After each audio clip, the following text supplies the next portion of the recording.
Assalamualaikum warahmatullahi wabarakatuh. Perkenalkan, saya Nanda Karya Sasmita. Saya adalah CGP Angkatan 11 dari SDN Kebun Kopi Kota Bogor. Pada kesempatan kali ini saya akan menampilkan aksi nyata pada modul 1.4, yaitu diseminasi budaya positif di lingkungan sekolah. Baik, selamat menyaksikan.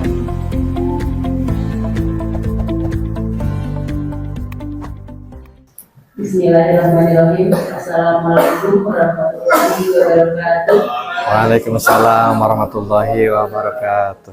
Alhamdulillahirabbil alamin wa bihi nasta'inu ala umuril wadin. Wassalatu wassalamu ala asrofil anbiya'i wal mursalin wa ala alihi wa sahbihi ajma'in. Amma ba'du. Alhamdulillah, puji syukur kita panjatkan kepada Allah Subhanahu wa taala bahwa pada hari ini kita dapat berkumpul dalam acara diseminasi budaya positif CGP Angkatan 11 SD Negeri Kebun Kopi Kota Bogor. Berdiri saya di sini sebagai pembawa acara akan membacakan susunan acara pada hari ini. Acara yang pertama itu pembukaan, yang kedua menyanyikan lagu Indonesia Raya, yang ketiga sambutan kepala sekolah, yang keempat kegiatan inti diseminasi budaya positif, yang kelima lain-lain, dan keenam penutup. Untuk mempersingkat waktu, marilah kita buka acara ini dengan membacakan surah basmalah. Bismillahirrahmanirrahim. Acara selanjutnya yaitu menyanyikan lagu Indonesia Raya yang akan dipimpin oleh Ibu Maria.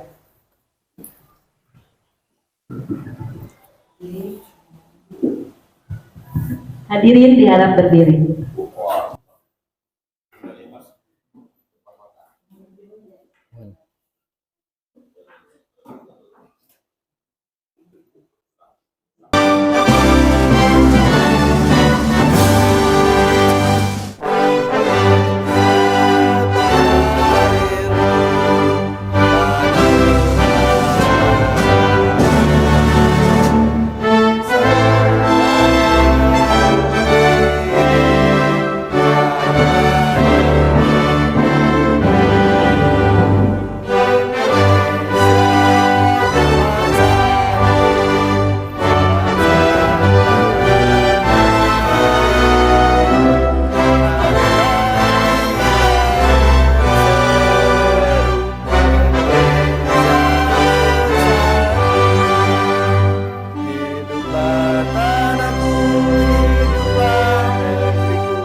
Hadirin dipersilahkan duduk kembali.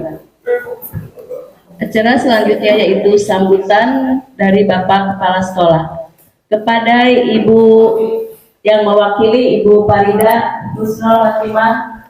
Waktu dan tempat dipersilahkan.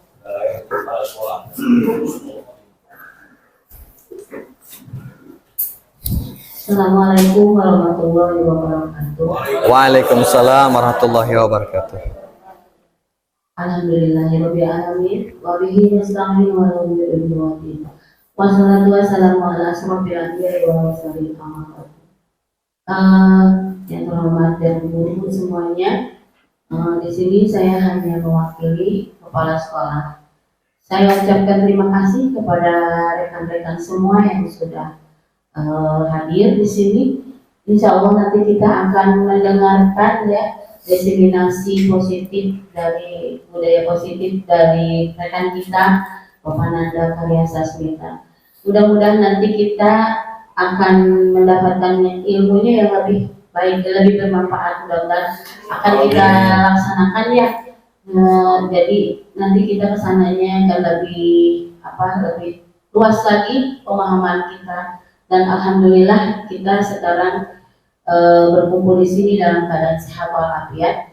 Sekali lagi saya ucapkan terima kasih, walaupun waktu yang cukup cukup siang, namun kita tetap bersemangat gitu saja. Wassalamualaikum warahmatullahi wabarakatuh. Waalaikumsalam warahmatullahi wabarakatuh. Waalaikumsalam warahmatullahi wabarakatuh. Terima kasih pada Ibu Kepala Sekolah. Selanjutnya itu kegiatan inti diseminasi budaya positif yang akan disampaikan langsung oleh Bapak Nanda Karya Sasmita. Pada Bapak dipersilakan.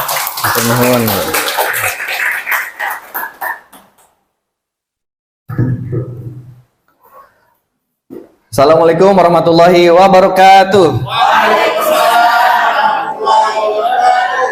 Alhamdulillahirabbil alamin wa bihi nasta'in wa ala umuri dunya waddin wa ala alihi washabihi ajmain, amma ba'du. Pertama-tama marilah kita panjatkan puji dan syukur kehadirat Allah karena atas berkat rahmatnya kita semua dapat berkumpul dalam keadaan sehat walafiat. Amin ya Allah ya rabbal alamin. Salawat beserta salam marilah kita limpah curahkan kepada junjungan kita Nabi besar Nabi Muhammad sallallahu alaihi wasallam. Mudah-mudahan kita termasuk umatnya hingga akhir zaman. Amin ya Allah ya rabbal alamin. Alhamdulillah yang terhormat ya Bapak Kepala Sekolah diwakili oleh Ibu Farida serta rekan-rekan sejawat yang luar biasa, Bapak Ibu guru hebat. Terima kasih sudah hadir menyempatkan untuk acara diseminasi budaya positif. Ini merupakan kegiatan dari calon guru penggerak Angkatan 11, tapi insya Allah kita bisa terapkan di sekolah dan bermanfaat untuk semuanya. Amin. Baik, Bapak Ibu, kita awali dengan materi budaya positif. Kira-kira dari Bapak Ibu ada yang tahu budaya positif itu apa? Pasti sudah paham sih sebetulnya. Kira-kira apa budaya positif itu? Kebiasaan yang menghasilkan lebih maksimal. Iya, kebiasaan yang menghasilkan sesuatu yang baik, yang maksimal. Oke, bagus. Terima kasih, Pak Manip. Tangan dulu. Baik, sebelum dimulai ke pembahasan, ada beberapa pertanyaan nih. Nanti kita akan mengetahui lagi di terakhir, kita akan ulas lagi pertanyaan ini. Baik, di nomor 1, apakah Bapak Ibu setuju bila pemberian hukuman dapat mendisiplinkan siswa? Boleh disiplin, boleh setuju atau tidak. Yang setuju? Tidak ada. Yang tidak setuju? Luar biasa, keren. Banyak yang tidak setuju ya, bahwa hukuman dapat mendisiplinkan siswa. Tidak setuju rata-rata. Oke, luar biasa. Kemudian nomor 2, apakah Bapak Ibu setuju pemberian hadiah dapat meningkatkan prestasi siswa? Setuju. Ada yang tidak setuju kah? Ada yang tidak setuju. Pak Rudi dengan mulia. Oke, terima kasih. Tidak akan ditanya alasannya apa, nanti kita akan bahas. Akan kembali ke pertanyaan sini lagi. Yang ketiga, guru, apakah Bapak Ibu setuju bila guru harus mampu memberikan solusi untuk setiap siswa yang bermasalah? Jadi satu guru misalkan sekelas 36 bisa menyelesaikan semua masalah. Setuju atau tidak? Yang setuju silakan. Bebas. Ini tidak ada yang disalahkan, tidak ada yang benar. Oke, setuju. Yang tidak setuju? Oke, 50-50 ya, setengah-setengah. Luar biasa. Pertanyaan keempat, apakah Bapak Ibu setuju bila guru berperan sebagai teman bagi siswa? Setuju. Ada yang tidak setuju? Ada tidak setuju. Oke, jadi kita ini beragam jawabannya. Nanti kita akan bahas kembali lagi ke sini. Mudah-mudahan jawabannya betul semua. Baik, budaya positif itu adalah perwujudan dari nilai-nilai atau keyakinan universal yang diterapkan di sekolah. Nah, nilai ini keyakinan, jadi sekarang di setiap kelas sudah buat keyakinan kelas. Dari sebelumnya itu ada peraturan, kemudian berubah jadi kesepakatan, naik lagi tingkatan jadi keyakinan kelas. Nah, yang akan kita bahas kali ini ada 6 poin. Ada disiplin positif, ada motivasi perilaku manusia, ada kebutuhan dasar, posisi kontrol guru, keyakinan kelas, dan segitiga restitusi. Kira-kira dari materi 6 ini yang paling menarik menurut Bapak Ibu yang mana kira-kira? Keyakinan. Keyakinan kelas. Ada lagi? Motivasi ya. Iya, motivasi. Kalau restitusi sudah mengetahui semua? Ini mungkin ada beberapa hal baru di restitusi ini. Baik, kita akan masuk ke disiplin positif. Sebelum ke materi, silahkan cobalah buka. Jadi Bapak Ibu dibagi ke dalam 2 tim. Ya, yang pertama, yang bagian A adalah tugasnya mengepalkan satu tangan. Kepalkan satu tangan. Kemudian bayangkan bahwa Bapak Ibu menyimpan sesuatu yang berharga di kepal. Berharga. Jadi tidak boleh lepas karena saking berharganya. Dan Bapak Ibu harus menjaga sekuat tenaga karena begitu penting untuk kehidupan Bapak Ibu. Jadi dikepalkan dengan kuat. Kemudian rekan sebelahnya, kalau di sebangkunya kosong boleh ke belakang, bersebelahan. Yang satu tugasnya adalah membuka tangannya. Boleh dengan cara membujuk, merayu, boleh menghardik, boleh juga mengintimidasi, memarahi, menggoda, bahkan menggelitik supaya tangannya terbuka. Ya, silakan cari pasangannya, berdua. Oke, yang satu tugasnya mengepal, memegang sesuatu yang berharga. Yang satu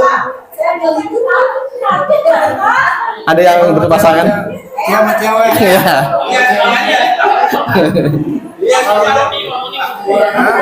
Ya. Silakan dimulai hitungan ketiga. Yang bertugas mengepalkan tangan siapa? Oke. Berarti temannya membuka. Siap?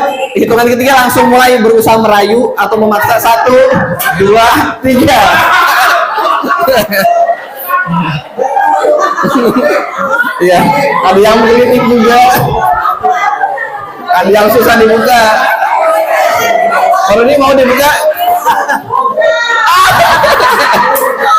buka, tenun. Wah.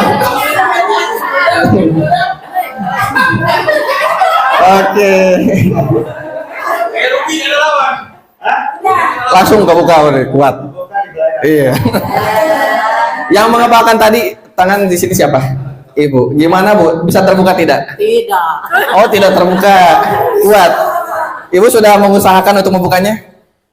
Sudah. Dengan cara apa Bu? Kasih uang kan mau. Dikasih uang, dirayu. Padahal itu berharga. Iya.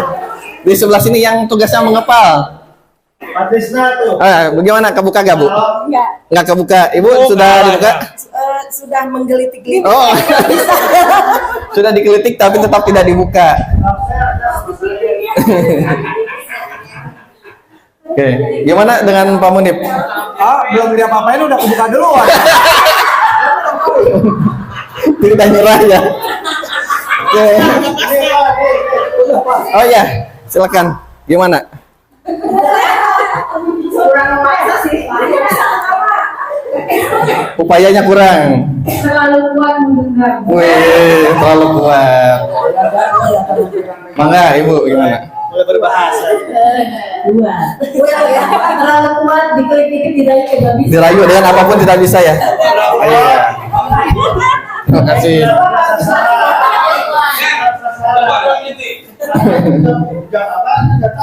Oh, iya.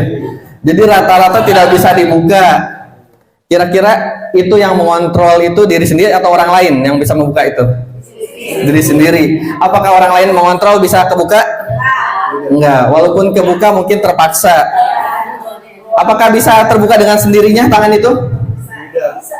Ada yang bisa, ada yang tidak. Tergantung diri sendiri mau membuka atau tidak ya. Iya. Jadi yang bisa mengontrol itu diri sendiri atau orang lain? Diri sendiri. Jadi kita akan merubah paradigma bahwa guru itu bisa mengontrol semuanya. Nah, ternyata yang mengontrol itu hanya diri sendiri. Baik. Pergeseran paradigma teori kontrol. Menurut Dr. William Glasser, yang pertama adalah ilusi guru mengontrol murid. Ini adalah ilusi. Guru itu bisa mengontrol murid. Padahal kenyataannya tidak. Murid itu punya keinginan sendiri. Begitu dikasih tugas PR, kalau anaknya tidak ada kemauan mengerjakan PR tidak akan bisa. Walaupun guru memaksa, tidak akan bisa. Harus tumbuh kesadaran dari diri sendiri. Kedua, ilusi bahwa semua penguatan positif efektif dan bermanfaat. Apakah betul? Tidak selalu penguatan positif. Ketika kita tinggalkan misalkan sholat duha nih, dibiasakan. Tapi ketika kita sudah tidak membiasakan lagi ya, atau pindah sekolah dengan kebiasaan yang berbeda, maka akan lupa kebiasaan itu. Jadi hanya eksternal saja. Kemudian ketiga, ilusi bahwa kritik dan membuat orang merasa bersalah dapat menguatkan karakter. Jadi membuat orang merasa bersalah dan kritik bisa menguatkan karakter, ini salah juga. Karena misalkan anak menggambar, Pak ini gambar saya, ketika guru, apaan kok gambar gitu, anak sakit hati langsung. Jadi malah bukan menguatkan, malah memutuskan, mematahkan semangat anak. Iya, malah bukan memotivasi. Harusnya guru memotivasi gitu. Iya, ada nilai penghargaan. Bagus. Kemudian ilusi bahwa orang dewasa memiliki hak untuk memaksa, ini juga miskonsepsi, salah. Jadi orang dewasa itu tidak memiliki hak untuk memaksa, karena semua memegang kontrol masing-masing. Ini bagaimana seseorang bisa merubah dari stimulus paradigma, stimulus respon kepada pendekatan teori kontrol. Jadi ada perubahan. Kalau dulu itu realitas kebutuhan kita sama, ternyata kebutuhan kita itu berbeda karena setiap orang mempunyai kebutuhannya masing-masing.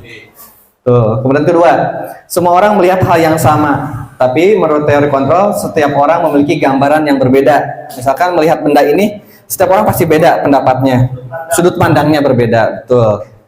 Kemudian kita mencoba mengubah orang agar berpandangan sama dengan kita. Di teori kontrol kita harus memahami pandangan orang lain tentang dunia. Jadi semuanya punya pandangan masing-masing. Tuh. Kemudian perilaku buruk dilihat dari sebagai suatu kesalahan.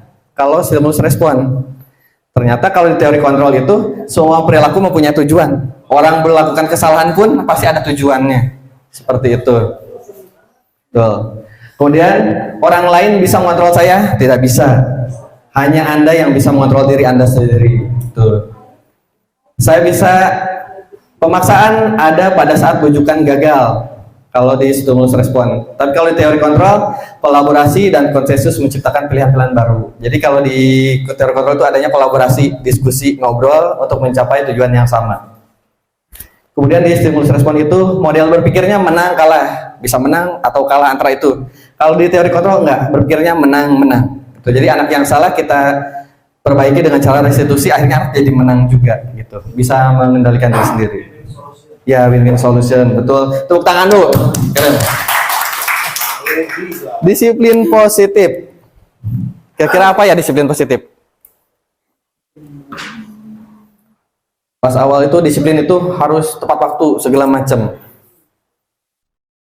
Kita lihat. Disiplin positif adalah merupakan suatu cara penerapan disiplin yang bertujuan untuk menumbuhkan kesadaran. Jadi disiplin itu untuk menumbuhkan kesadaran, tanggung jawab, dan memberdayakan siswa atau anak melakukan sesuatu tanpa paksaan, tanpa pujian, tanpa ancaman maupun hukuman, tetapi berdasarkan nilai-nilai kebajikan yang mereka yakini. Jadi anaknya tidak dihukum, tidak dipaksa, tidak dibujuk, tapi dengan dirinya sendiri ada keyakinan. Nilai-nilai kebajikan kira-kira apa saja? Ada disiplin, apalagi menurut Bapak Ibu? Tanggung jawab. Tanggung jawab. Ada? Selain itu, ya, peduli, empati, jujur, saling menghargai, banyak sekali.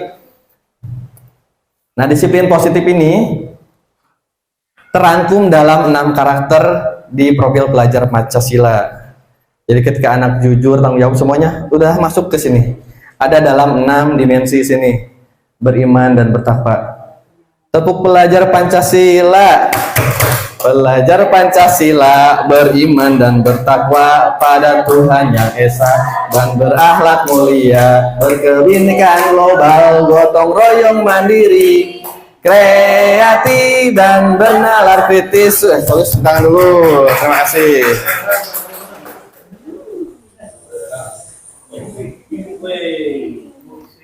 Nah, motivasi perilaku manusia. Kira-kira motivasi itu apa sih? Dorongan. Dorongan untuk buat jadikan kita memacu. Iya.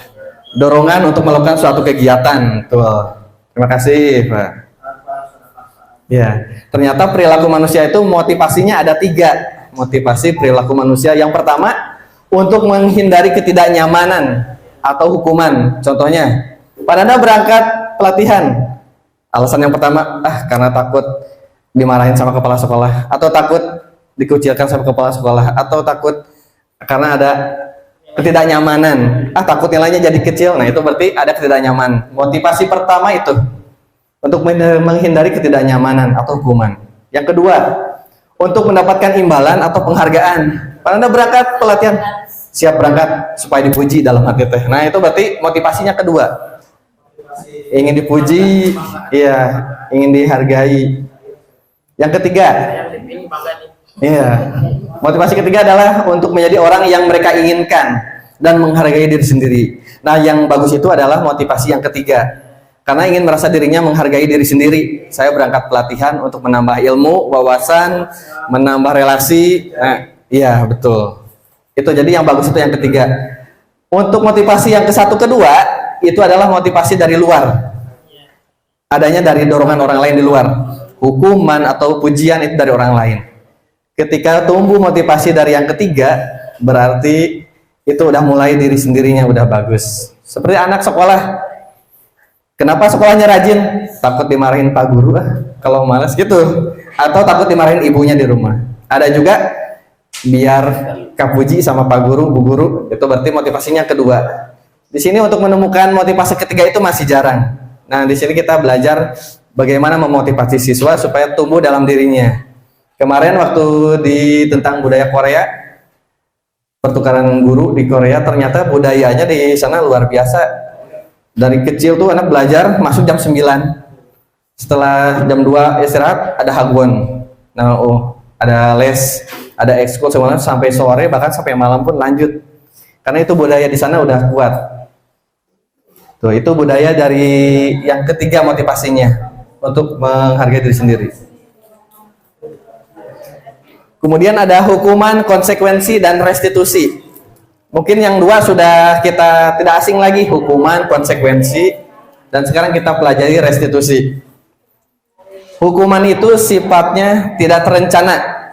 Misalkan anak ke sekolah, datang terlambat langsung. Kenapa terlambat? Dihukum, ngepel atau nyapu, itu hukuman. Tidak ada hubungannya dengan kesalahan yang dia lakukan. Bersifat tidak terencana, tiba-tiba satu arah dari guru ke anak. Dan bisa berupa hukuman fisik, psikis, ataupun kata-kata kasar. Itu hukuman. Kemudian konsekuensi. Terencana, tapi sudah disepakati. Kalau misalkan datang telat ke sekolah, maka nanti pulang pun harus lambat lagi. Lebih lambat dari teman-temannya. Itu konsekuensi. Konsekuensi dibuat oleh guru pihak sekolah. Tapi di sini murid masih tetap tidak nyaman. Karena ada konsekuensi yang harus dilaksanakan. Sanksinya apa? Dan yang ketiga itu restitusi. Proses menciptakan kondisi bagi murid untuk memperbaiki kesalahan. Jadi anak tuh diajak diskusi. Kira-kira kalau terlambat begini, baik atau tidak? Tidak baik. Ditanya kenapa tidak datang tepat waktu, dia bisa menyampaikan alasannya. Jadi ada diskusi, ada kesepakatan. Betul. Jadi bukan dari guru, tapi dari siswa sendiri. Kira-kira untuk memperbaikinya bagaimana? Oh, nanti aku harus pasang alarm, minta dibangunkan, misalkan begitu. Jadi mengajarkan kolaboratif. Jadi siswa mencari solusi, guru membimbingnya. Nih, konsekuensi atau hukuman, silakan Bapak Ibu pilih nih. Nomor 1, mencatat 100 kali di dalam buku kalimat saya tidak akan terlambat lagi. Kira-kira hukuman atau konsekuensi? Hukuman atau konsekuensi? Hukuman, siapa yang hukuman? Yang konsekuensi? Ini adalah hukuman karena tidak ada hubungannya terlambat dengan menulis. Itu. Kemudian yang nomor 2, lari mengelilingi lapangan basket 2 kali karena terlambat hadir di sekolah. Hukuman karena tidak ada hubungan dengan terlambat itu lari.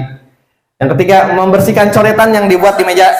Konsekuensi ketika anak mencoret di meja, konsekuensinya menghapusnya, merapihkan itu.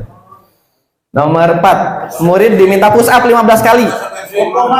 Hukuman karena memakai masker, kesehatan dengan itu tidak ada hubungannya.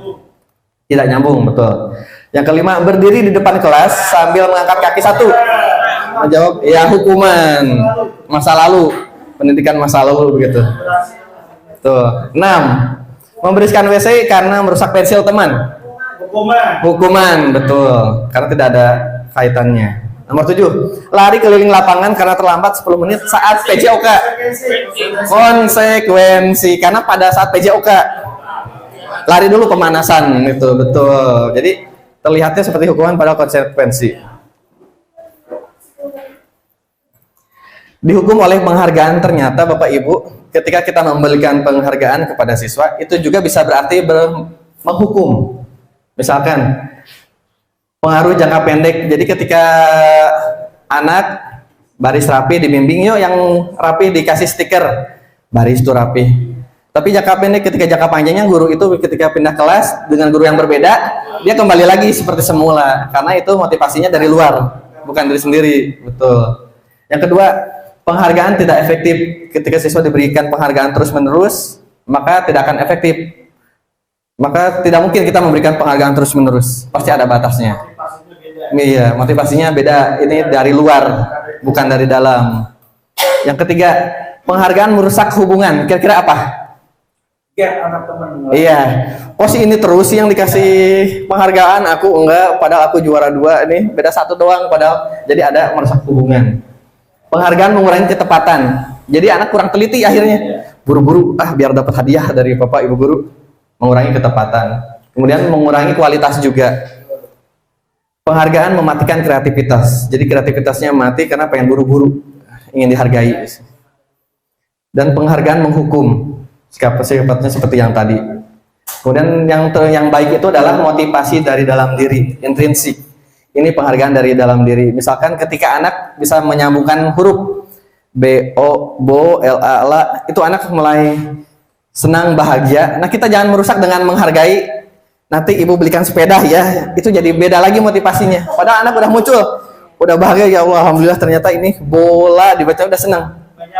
Iya. Bisa baca bola dikasihnya sepeda. Jadi anak tuh nanti motivasinya jadi motivasi eksternal dari luar.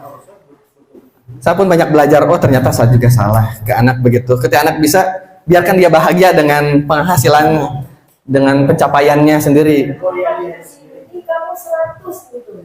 Iya, dengan penguatan itu hebat, itu hasil usaha sendiri gitu. Kalau dia hadiah dengan yang lain, maka akan teralihkan anak. Oh iya. Dengan penguatan jempol hebat, itu hasil upaya kamu sendiri gitu. itu akan termotivasi. Iya, akan semakin termotivasi. Gitu. Ini ucapan Tergantung ucapan juga. Harus yang nyambung dengan pencapaian dia. ya, ucapan relevan tadi. Iya. Ya, bukan bagus. Wah hebat, sudah bisa, ini ada tujuannya. Iya. Jadi lebih spesifik. Patino kan bilang suka bagus. Tapi lebih spesifik. Jadi menghargainya di apanya gitu. Ya, jadi lebih spesifik. Oh, jadi anaknya bangga. Oh iya, saya bisa bacanya, bukan di yang umum saja. Nah, kemudian kebutuhan dasar manusia. Kira-kira manusia butuhannya apa saja? Ada Rumah, makan, minum, pakaian, sandang pangan papan, kebahagiaan, rasa disayangi, memiliki, diperhatikan, dihargai, banyak sekali. Nah, ini kebutuhan ini terangkum. Terangkum nih, ada pernyataan. Ketika seorang murid melakukan suatu perbuatan yang bertentangan dengan nilai-nilai kebajikan atau melanggar peraturan, hal itu sebenarnya dikarenakan mereka gagal memenuhi kebutuhan dasar mereka. Ketika satu tidak terpenuhi, maka anak akan mencari perhatian di sekolah. Tuh. Iya, jadi kalau anak ada yang beda tingkah lakunya berarti kurang satu kebutuhannya nih. Apa yang kurang? Dirangkum kebutuhan dasar manusia itu ada 5. Yang pertama, bertahan hidup. Makan, minum, rumah, segala macam. Kemudian 2, kasih sayang dan rasa diterima. Ketiga, penguasaan. Keempat, kebebasan. Dan kelima adalah kesenangan. Nah, Bapak Ibu di sini ada studi kasus, ada permasalahan. Nanti diminta pendapatnya. Pak Dimas, wali kelas 6, sedang bingung menghadapi ulah salah satu murid di kelasnya, yaitu Tono. Beberapa anak telah mengeluhkan Tono yang seringkali meminta bekal makan siang. dengan paksa. Jika Anda menghadapi situasi seperti Pak Dimas, apa yang akan Anda lakukan? Kira-kira alasan Tono melakukan itu apa? Silakan yang mau berpendapat bagaimana? Ya, menurut pendapat saya, Pak Dimas itu dia harus bijak ya. Dalam artian begini, ketika memang si Tono dia tidak punya makanan, itu teman-temannya bisa berbagi sama Tono agar dia itu bisa merasakan lah sama dengan teman-temannya. Iya. Terima kasih, tepuk tangan teman nih. Jadi teman-temannya harus memiliki rasa peduli, empati, berbagi gitu ya. Oke, menurut silakan yang lain, ada pendapat lain ya, silakan. Terima kasih ya kesempatannya. Dari kasus yang ada, di sini ada beberapa hal yang harus kita pahami dulu, terutama kepada kebutuhan. Tadi kan kita berbahas tentang kebutuhan. Ya. Salah satunya adalah kebutuhan dasar dari siswa. Dapat customer itu adalah dia kurang perhatian dalam bidang kenyang perut ya, makanan. Mungkin kita juga bisa telah untuk masalah apakah dia dalam makanan itu sudah diperhatikan atau tidak. Ya. Nah itu yang harus kita perhatikan sebagai guru atau sebagai Pak Tono yang mulai kelas 6, dan kita bisa mengatakan kepada teman-teman itu untuk saling membantu, saling empatinya dibuka kepada teman-teman.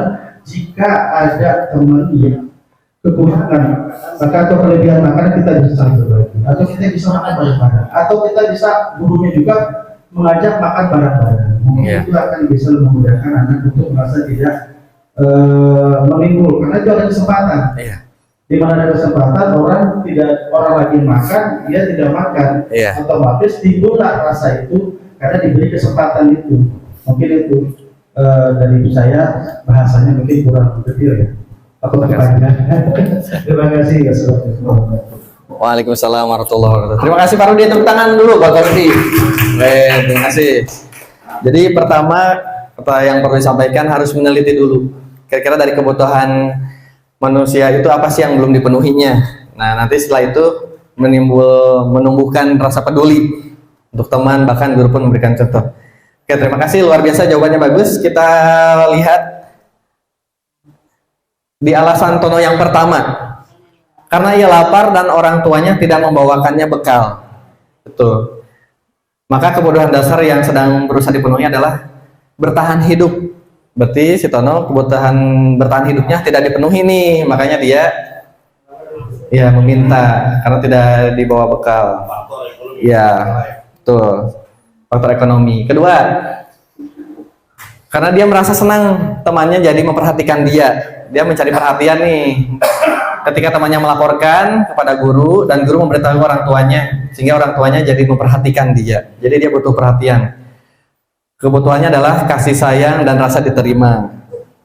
Jadi salah satu alat kayak ya, satu alat ya. Untuk supaya orang dia dipanggil guru dulu, oh jadi diperhatikan ujung-ujungnya begitu. Yang ketiga, karena temannya jadi takut dengan dia dan menuruti keinginannya. Ini jadi jagoan nih. Berarti kebutuhan dasarnya adalah kekuasaan. Dia ingin jadi menguasai di kelasnya. Yang keempat, karena dia merasa bosan di rumah dikasih makanannya menunya itu saja. Berarti dia kebutuhannya adalah ingin akan kebebasan. Dia ingin bebas. Jadi semua itu bisa mempengaruhi semua kebutuhan. Dan yang kelima, ia melakukannya karena iseng. Anaknya ini iseng saja. Dan ia menikmati ekspresi wajah teman-temannya yang kesal. Iya, karena diambil makanannya dan menurut dia ekspresi teman-temannya itu lucu menurut dia. Berarti kebutuhannya adalah kesenangan. Dia butuh kesenangan, butuh hiburan. Iya. Ya, ini yang membahayakan, dan tugas kita sebagai guru adalah mendiagnosis. Oh, ini masalahnya apa nih? Tuh. Posisi kontrol guru yang saya pelajari ini sangat menyenangkan. Posisi kontrol guru ketika saya baca, oh iya saya pernah di posisi ini. Semua posisi pernah saya lakukan. Kita simak.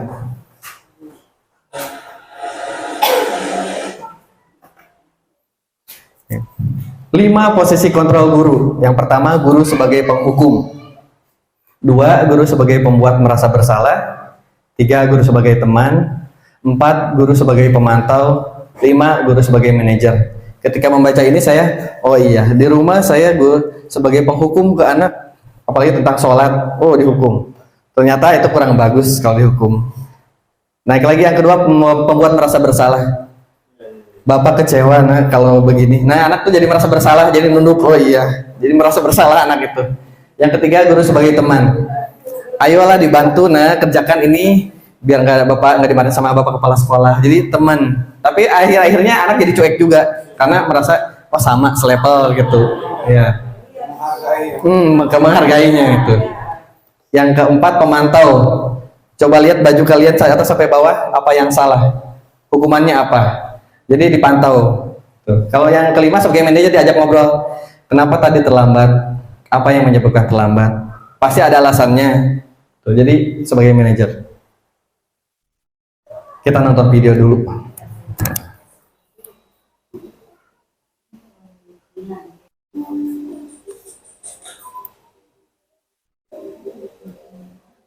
Naren!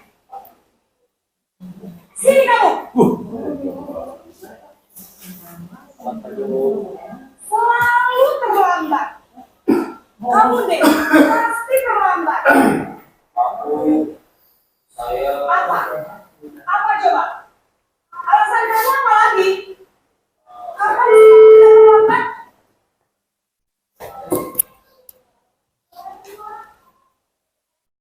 Malas sekali ya kamu jadi anak.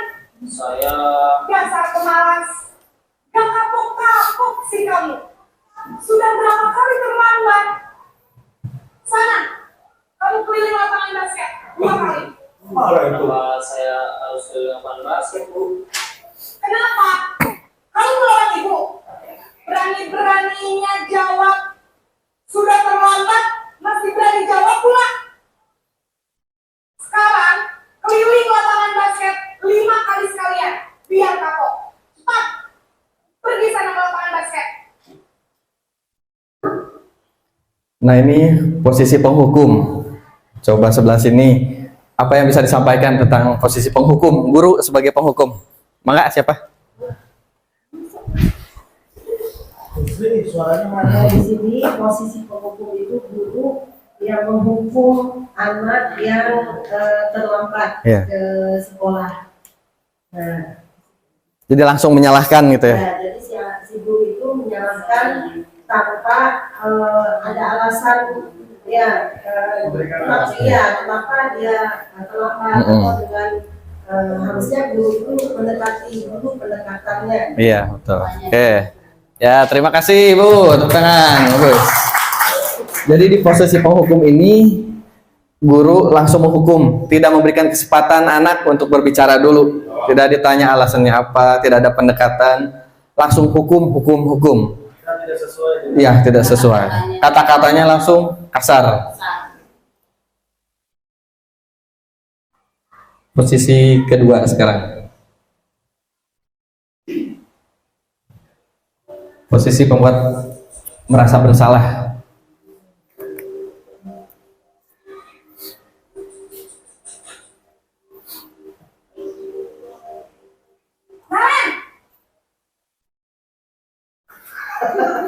dia lagi.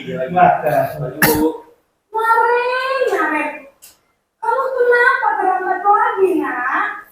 Ya Tuhan, Naren. Kamu senang ya bikin ibu susah ya? Kalau kamu terlambat lagi, nanti ibu yang ditegur bapak kepala sekolah, nak. Disangka ibu tidak bisa membina kamu. Duh, gimana ini? Maaf, Bu. Duh, Gusti Naren. Kamu suka ya kalau ibu ditegur bapak kepala sekolah? Terus, sekarang ibu harus tulis apa ya di buku absen? Ini kamu sudah sering terlambat loh. Ibu harus apa coba? Maaf, Bu. Maaf sekali. Ya sudah, lain kali jangan bikin ibu susah lagi ya nak ya. Ini tidak akan tepat lagi kalau kamu begini terus. Bisa jantungan kalau ibu ditegur bapak kepala sekolah.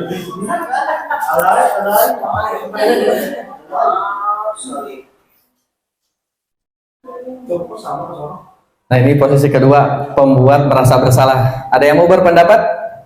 Silakan. Ada. Jadi si bu gurunya membuat anak merasa bersalah gara-gara anak itu nanti ibu bisa dihukum kepala sekolah. Disangkanya ibu tidak bisa membina. Jadi anak tuh merasa, oh iya saya salah gitu. Ini masih posisi yang sudah baik belum ini Bu? Pak, belum ya? Iya. Betul, gurunya merasa susah. Sekarang posisi ketiga, posisi sebagai teman.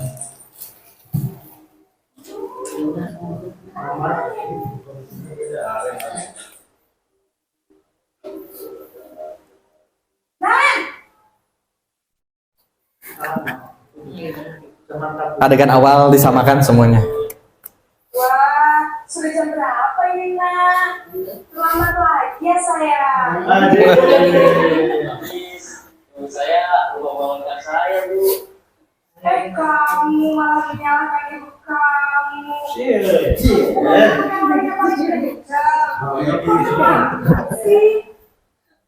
Iya, Bu. Saya memang selamat bangun tadi. Jadi, biarpun saya lagi kencang, tetap kena senja, Bu. Ya sudah sana. Nanti lain kali larinya lebih kenceng lagi ya. Biar gak terlambat lagi. Bikin seneng ibu demi ibu. Bisa kan? Bisa lah, Bu. Ya sudah sana masuk kelas. Ibu beresin urusan absen kamu. Kamu ini ada-ada saja. Nah, ini posisi ketiga sebagai posisi teman. Bagaimana? Ada yang berpendapat? Iya, silakan. Baik, terima kasih. Kalau dari posisi ini sepertinya posisinya masih belum aman ya. Artinya posisi situ bahwa guru tetap masih membela anak untuk tidak berubah. Iya. Iya, jadi anak itu memberikan alasan bahwa menganggap bahwa guru itu juga bisa dikontrol oleh beliau. Iya. Jadi bukan guru yang bukan secara pribadi, tapi guru memberikan keleluasan untuk anak berbuat yang lebih dari itu. Iya. Malah bisa terjadi ada sesuatu konflik pribadi dua orang itu tadi. Untuk saya melihat di situ ya, Iya. Bapak tadi sebab gurunya pun memberikan kesempatan untuk anak itu jadi berbunga-bunga. Iya. Nah itu, jadi berarti ada miskonsepsi perhatian tadi. Mungkin bisa Ya. Terima kasih. Wassalamualaikum warahmatullahi wabarakatuh. Waalaikumsalam warahmatullahi wabarakatuh. Terima kasih Pak Rudi. Tepuk tangan dulu. Coba tepuk keren dulu buat semuanya. 1, 2, 3. Wow, keren. Wow, keren. Iya. Jadi sebagai teman itu betul. Jadi di satu sisi anak jadi tidak mandiri. Ini teman ini. Tapi ketika nanti dia tidak mendapatkan guru yang sama akan kecewa. Iya betul. Jadi masih kurang baik juga. Iya, malah bisa jadi melunjak nantinya. Sekarang posisi keempat.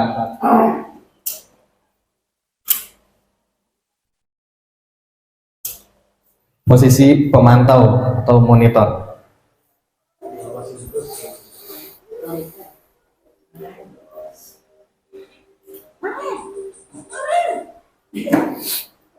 Keren.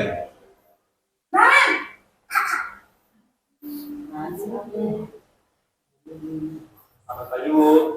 Naren, apa peraturan sekolah kita tentang jam berapa kita harus masuk sekolah, Nak? Kita harus di sekolah jam 7, Bu. Iya betul, sekarang sudah jam 7.20. Naren sudah tahu konsekuensinya jika terlambat hadir. Paham, Bu. Saya harus tinggal kelas pas jam istirahat selama 20 menit. Ya benar, konsekuensinya demikian. Jadi nanti jam 9.30 pas istirahat, kamu harus tinggal di kelas, kerjakan tugas tambahan untuk ketertinggalan kamu, ya? Baik, Bu. Nah, di posisi pemantau ini siswa diberikan konsekuensi. Ya. Ya, dan dipantau harus sama pemantaunya juga langsung. Sekarang yang posisi kelima. Posisi guru sebagai manajer.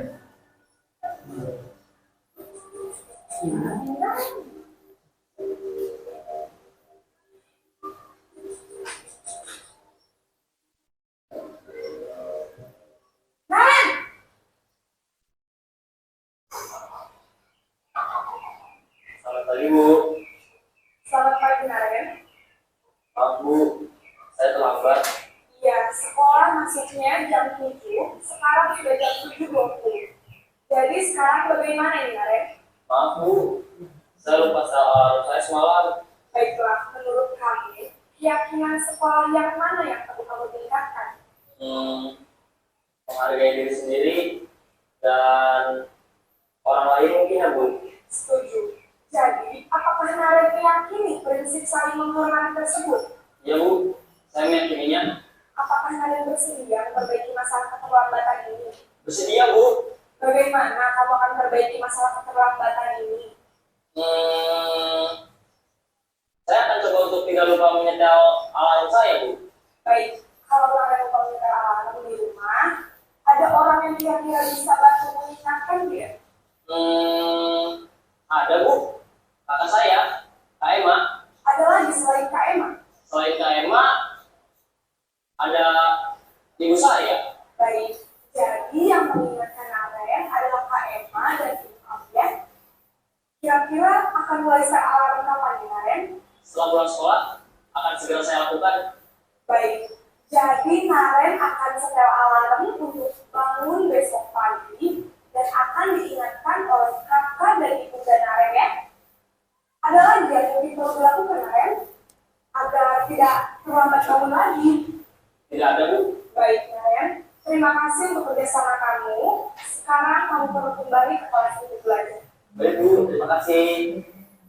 Nah, ini posisi sebagai manajer. Kira-kira sudah ada perbandingannya? Ya, jadi di posisi manajer, siswa diajak berdiskusi. Yang menemukan solusinya adalah siswa tersendiri dengan bimbingan guru. Jadi tidak harus guru yang mencarikan solusi untuk semua siswa, tapi siswa pun belajar mencari solusinya. Tuh.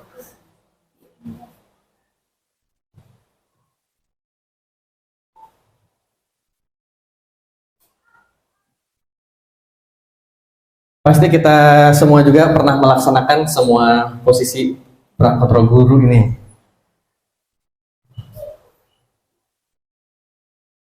Nah, untuk sebagai penghukum, ciri-cirinya adalah menghardik, menunjuk-nunjuk, berkaca pinggang, membentak, hukuman fisik dan verbal. Dampaknya adalah anak jadi pendendam dan tidak menyukai guru tersebut. Pembuat merasa bersalah, suaranya lembut namun menyalahkan siswa. Guru menyatakan kesalahan pada siswa dan guru menderita. Kemudian dampaknya siswa merasa bersalah dan rendah diri. Kemudian yang ketiga, posisi sebagai teman, guru bersikap ramah, cenderung bersenda gurau untuk menghangatkan suasana.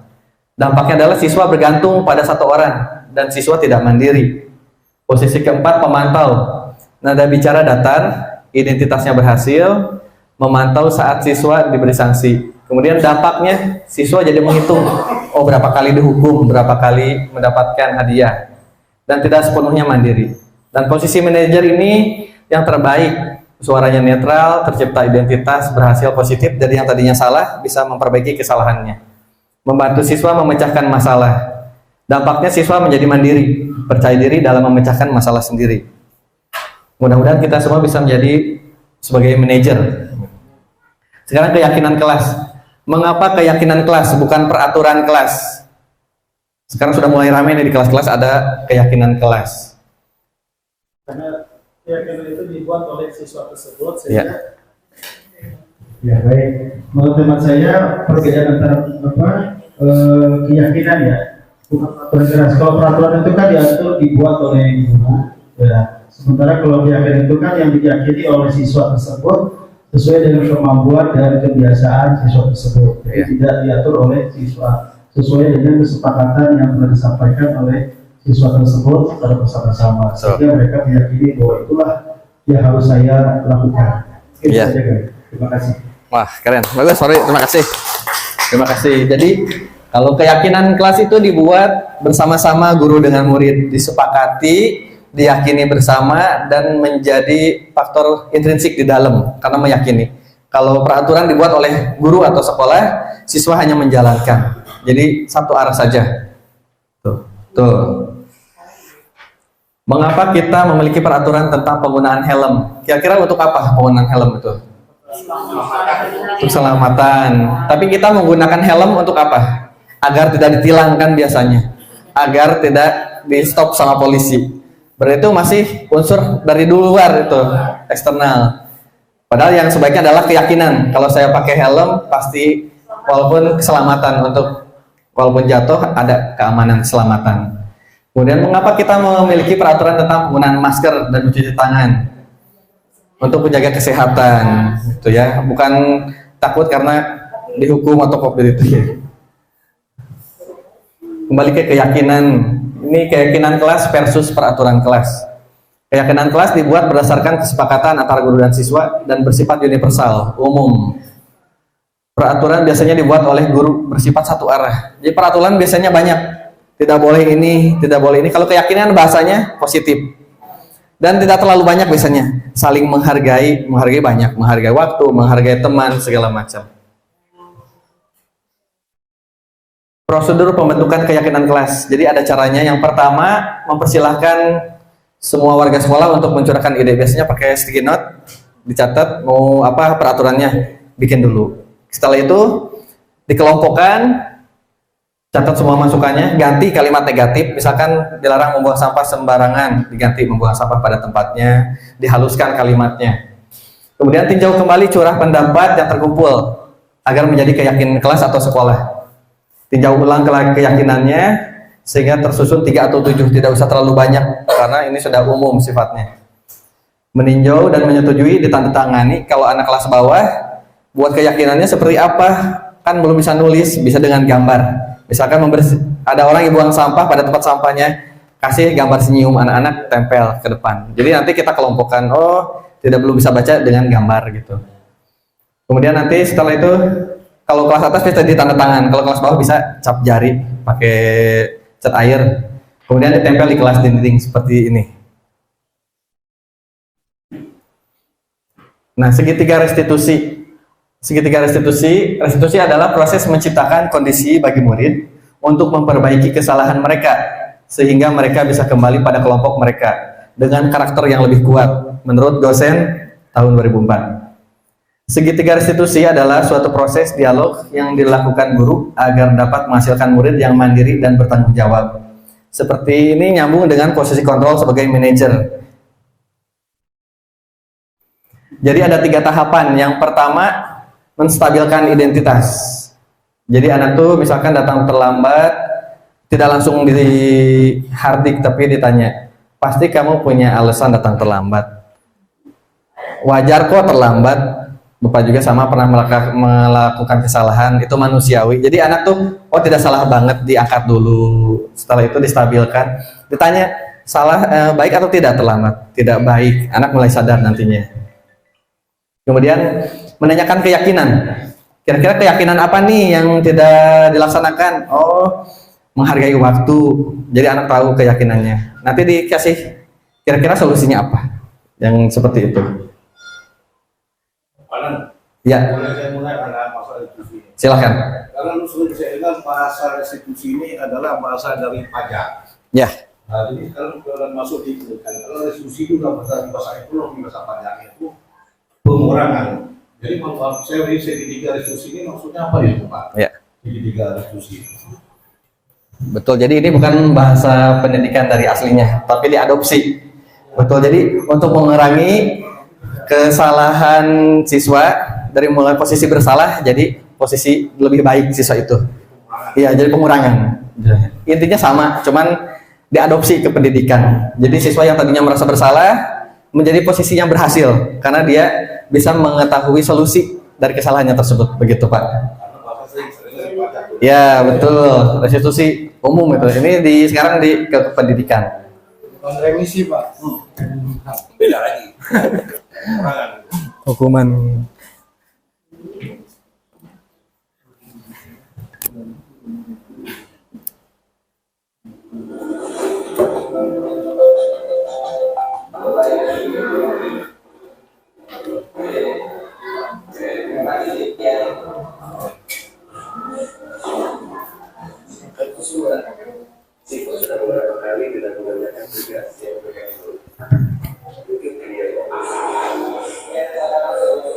Jadi siswa dipanggil ke dalam kelas.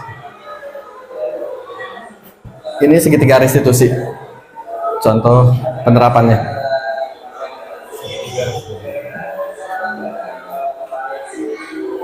Tahu tidak kenapa dipanggil ke sini? Tuh, tidak tahu.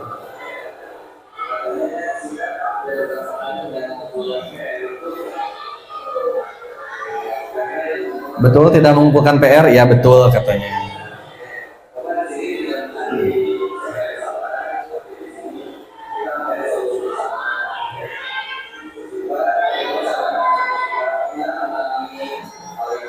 Jadi di sini tidak mencari siapa yang salah, tapi di sini kita mencari solusi bersama-sama. Karena kesalahan itu wajar, manusiawi.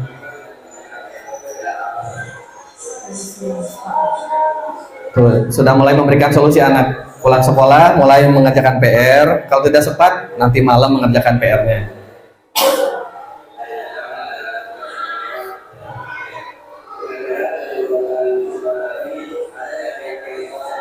Menanyakan keyakinan kelas apa yang tidak dilaksanakan.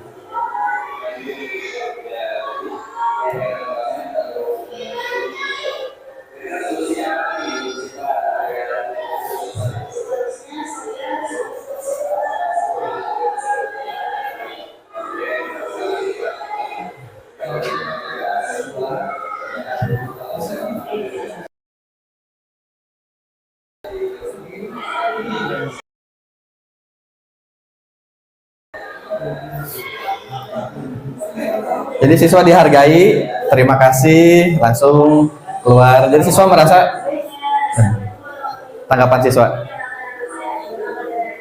Saya senang sekali melakukan visi dan eksekusi.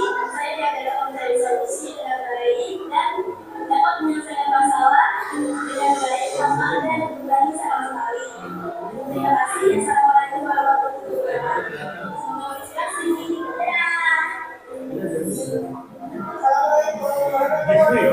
Sikri.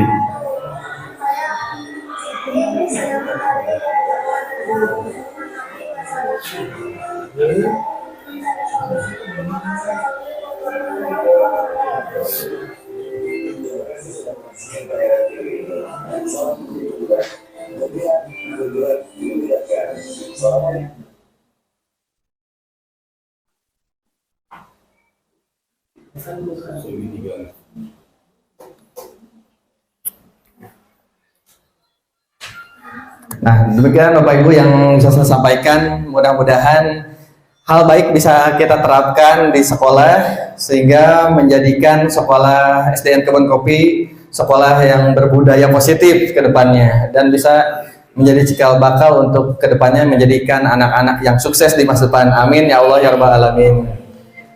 Dan Bapak Ibu semuanya, Bapak Ibu guru hebat, terima kasih. Tepuk tangan untuk semuanya. Siapa kita? Siapa kita? Oke, luar biasa. Selamat siang. Bye. Terima kasih. Ya. Wow, keren. Wow, keren. Terima kasih. Ucapkan mohon maaf atas segala kekurangannya. Wabillahi taufiq wal hidayah. Wassalamualaikum warahmatullahi wabarakatuh. Kembalikan ke. Alhamdulillah, terima kasih ilmunya Pak Nanda yang sudah menjadikan kita tambah wawasan ya, tambah pencerahan juga. Ada yang mau bertanya silahkan. Iya. Untuk sesi selanjutnya itu ada yang bertanya, maka yang mau bertanya. Udah langsung tadi ya? Udah aja. Ya. Untuk kita baca doa yang akan disampaikan oleh Bapak Ustadz Rizna. Pak Ustadz, ya. Silakan Ustadz. Ada aja. Al-Fatihah aja Ustadz. Doanya Ustadz. Tapi ini Pak, saya sedikit menanggapi yang tadi Pak. Oh iya, silakan. Karena saya sangat tertarik yang BK ini Pak. Ya. Karena saya pernah mengalami sebagai guru BK di SMA. Memang itu saya cuma metode yang Bapak terangkan tadi itu yang ada metode hukuman. Ya. Itu sangat menarik Pak Solahu. Karena memang biasanya kebiasaan kami juga di big dari SMK itu kalau anak-anak itu ya memang hukumannya pinter itu. Iya. Kalau anak suruh Iya. ya langsung hidup. Iya. Tapi dengan tadi saya tuh wah ini akan lari terpikir Pak itu. Iya. Ya paling enggak kalau hal-hal positif kita berikan untuk yang dari Tuhan. Iya. Bagus lah Pak. Iya, bagus, Pak. Terima kasih Pak. Jadi itu Bapak Ketua kita aja lah. Ya. Al-Fatihah. A'udzu billahi minasyaitonir rajim. Bismillahirrahmanirrahim. Alhamdulillahirabbil alamin arrahmanirrahim maliki yaumiddin. Assalamualaikum warahmatullahi wabarakatuh. Waalaikumsalam warahmatullahi wabarakatuh. Atur nuhun sadayana kita foto bersama.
Kasus 1. Datang terlambat ke kelas setelah istirahat.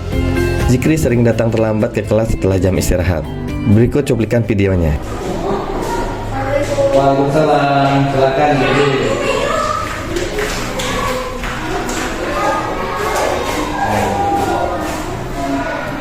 Silakan. Oke, jadi terima kasih ya udah datang ke sini. Kira-kira Zikri tahu tidak kenapa Bapak manggil Zikri ke sini? Nggak tahu Pak. Tahu. Tadi setelah istirahat masuk kelas Zikri jam berapa? Jam 9.45. 9.45. Padahal seharusnya masuk jam berapa? Jam 9.30. Jam 9.30. Berarti Zikri terlambat ya? Terlambat berapa menit? 15 menit. Baik, Zikri ini terlambat sering beberapa kali ya. Bapak perhatikan. Wajar, setiap orang wajar melakukan kesalahan. Bapak juga sama pernah melakukan kesalahan. Kira-kira baik tidak kalau terlambat itu?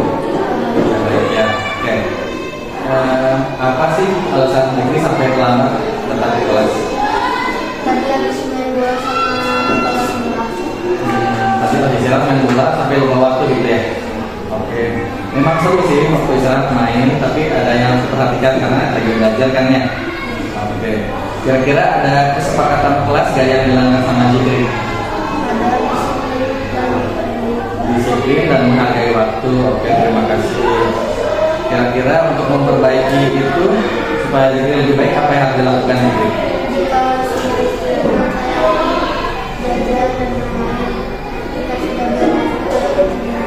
Hebat sekali. Jadi ketika istirahat langsung jajan, main, dan ketika langsung masuk gitu ya?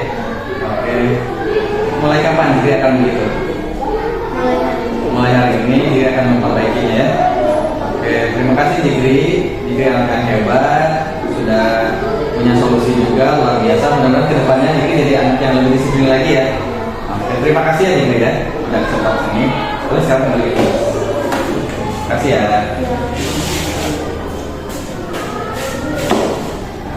Kasus 2. Siva sudah beberapa kali tidak mengerjakan tugas yang diberikan guru. Berikut videonya. Ya, silakan masuk. Waalaikumsalam. Ya, silakan duduk. Ya. Pak, terima kasih ya sudah menyempatkan datang ke sini. Kira-kira siapa tahu nggak kenapa Bapak panggil ke sini? Nggak tahu. Jadi ada laporan dari beberapa pelajaran, katanya sikap sudah beberapa kali tidak mengumpulkan PR, betul tidak? Kira-kira itu perbuatan baik atau tidak ya? Tidak. Oke. Bapak di sini tidak mencari siapa yang salah, tapi di sini kita mencari solusi bersama. Oke. Siva juga sama seperti Siva pernah mengalami hal yang salah, wajar lah, itu manusiawi. Tapi ke depan kurang dari solusinya. Kira-kira pasti Siva juga punya alasan kenapa tidak mengerjakan PR. Kira-kira apa alasannya? Habis pulang sekolah saya langsung bermain. Bermain, jadi tidak sempat ya. Kalau malam hari, Main HP. oh main HP. Kira-kira itu baik tidak ya? Tidak. Tidak ya, karena ada tugas yang lewat ya. Oke. Kira-kira dari perbuatan Siva tadi ada nggak keyakinan kelas yang dilanggar? Tidak ikut dapat kelas. Ya, atau bertanggung jawab dan mandiri. Ya, jadi keyakinan kelasnya tanggung jawab dan mandiri. Kira-kira solusinya apa nih menurut Siva agar tugas itu selesai? Seharusnya saya sebelum sekolah saya harus melakukan tugas. Oke, bagus sekali Siva. Jadi kalau kita keras, pulang kerjakan dulu. Kalau tidak malam hari kerjakan ya. Mudah-mudahan kedepannya Siva jadi jauh lebih bagus lagi, disiplin, bertanggung jawab. Oke. Terima kasih Siva ya. Mudah-mudahan ya. Boleh ke kelas lagi. Terima kasih ya. Halo teman-teman semuanya, Assalamualaikum warahmatullahi wabarakatuh. Perkenalkan nama saya Ashifa Abdeliansyah. Saya senang sekali melakukan praktik segitiga restitusi. Saya diajarkan mencari solusi dengan baik dan dapat menyelesaikan masalah dengan baik tanpa ada yang terbebani sama sekali. Terima kasih. Assalamualaikum warahmatullahi wabarakatuh. Semoga menginspirasi. Dadah. Assalamualaikum warahmatullahi wabarakatuh. Saya Zikri, senang sekali diajak Pak Nanda untuk memahami masalah dan mencari solusi. Terima kasih. Assalamualaikum warahmatullahi wabarakatuh. Ya, Assalamualaikum warahmatullahi wabarakatuh. Nama saya Rudi Purwadi.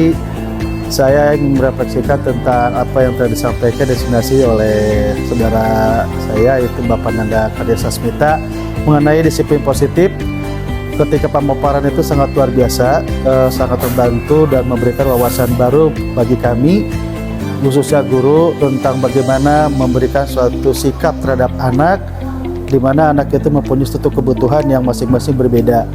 Di sini kita bagaimana menyikapi agar kita bertindak lebih dewasa, lebih bijak dalam mengambil satu keputusan ketika seorang anak itu atau siswa itu mempunyai suatu kesalahan atau kekurangan.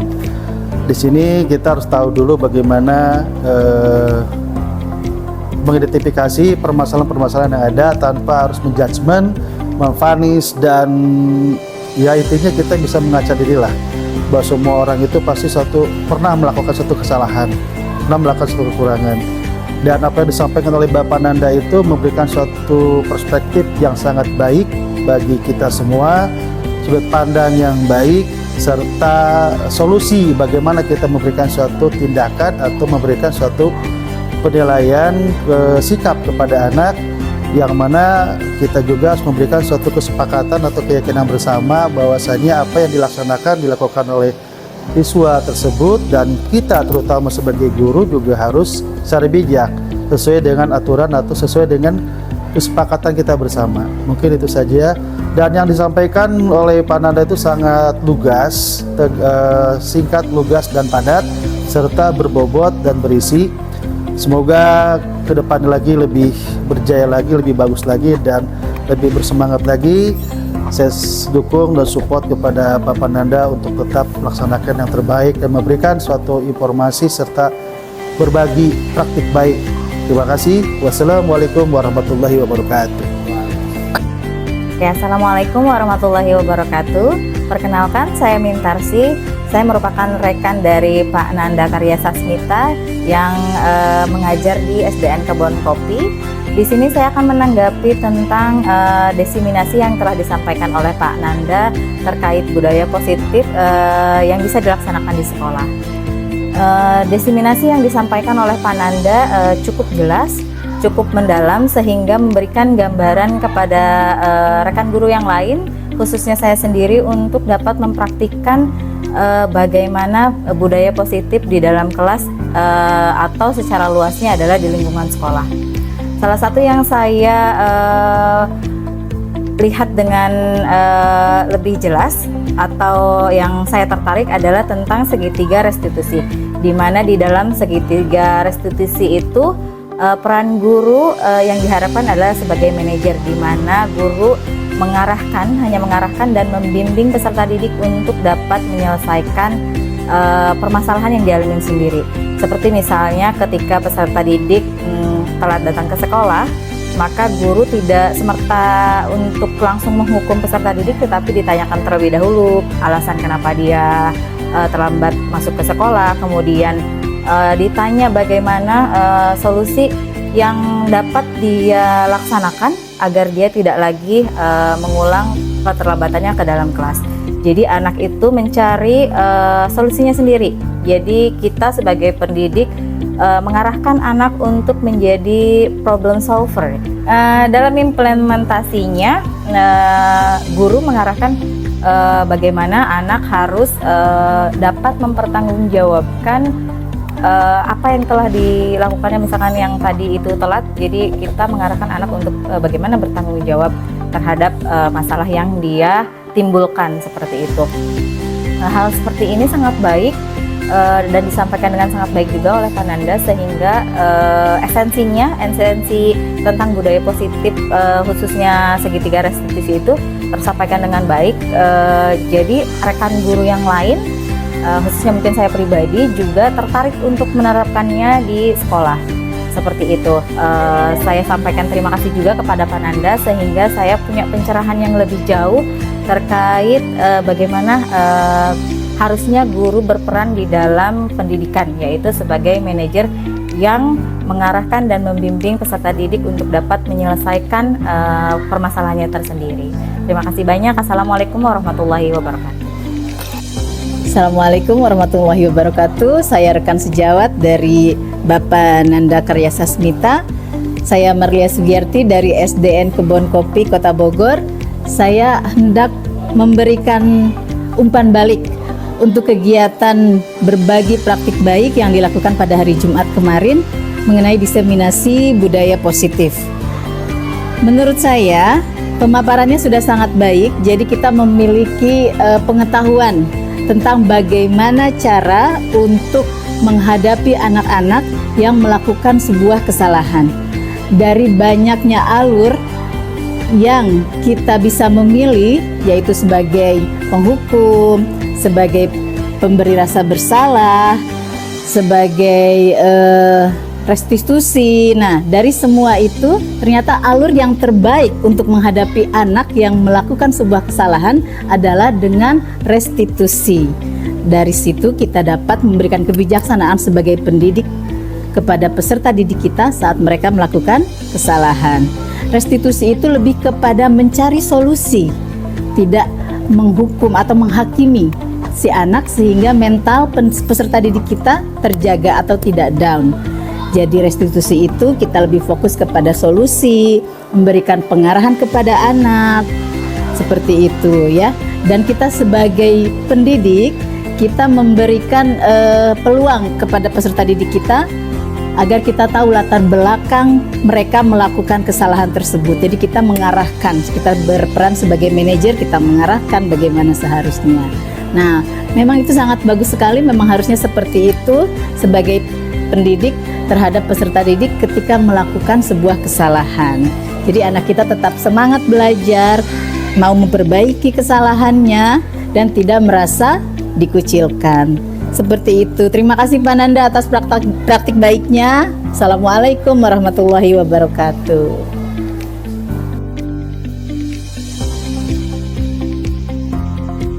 Terima kasih kepada semua pihak yang sudah membantu terlaksananya diseminasi budaya positif ini.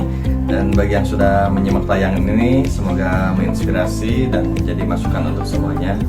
Mohon maaf apabila ada kesalahan dan kekurangan. Terima kasih. Assalamualaikum warahmatullahi wabarakatuh.